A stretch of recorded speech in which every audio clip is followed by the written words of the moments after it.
ನೋಡಿ ಇಲ್ಲಿ ನಮಗೆ ಸೈನ್ಸಲ್ಲಿ ಫಿಸಿಕ್ಸಲ್ಲಿ 9th and 8th ಅಲ್ಲಿ ನೋಡಿದ್ರೆ ಬೆಳಕಿನ ವಕ್ರಾಭವ ಕ್ರಿಯೆ ಅಂತ ಹೇಳ್ತೀವಿ. ಸೂರ್ಯನ ಕಿರಣ ಇದ್ರ ಮೇಲೆ ಬಿದ್ದಾಗ ರಿಫ್ಲೆಕ್ಷನ್ ಆಗುತ್ತೆ ಅಂತ ನಮ್ಗೆ ಹೇಳೋದು, ನಾವು ಓದಿರೋದು. ಇಲ್ಲಿ ಹಾಗಿಲ್ಲ.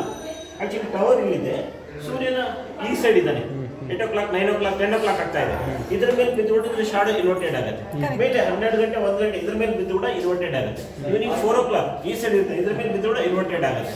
ಸೊ ಅದಕ್ಕೆ ಹಾಕಕ್ಕೆ ಏನ್ ರೀಸನ್ ಅಂದ್ರೆ ಈ hole tower 200 metre exact distance maintain ಅದಕ್ಕೆ ಅದು ಇನ್ವರ್ಟೆಡ್ ಆಗುತ್ತೆ. Focal length point up to down ಅಂತ ನಾವು ಬರೀತೀವಿ.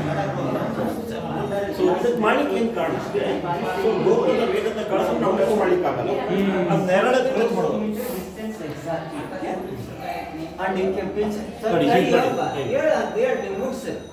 ಈ ಕೈಯಿಂದ ಹಿಡಿದ್ರೆ ಎಲ್ಲ ಟಚ್ ಆಗ್ತಾ ಇದೆ ಅದು ಬೆರಳು. ನೀವು ಹೇಳ್ತೀವಿ ಹೀಗೆ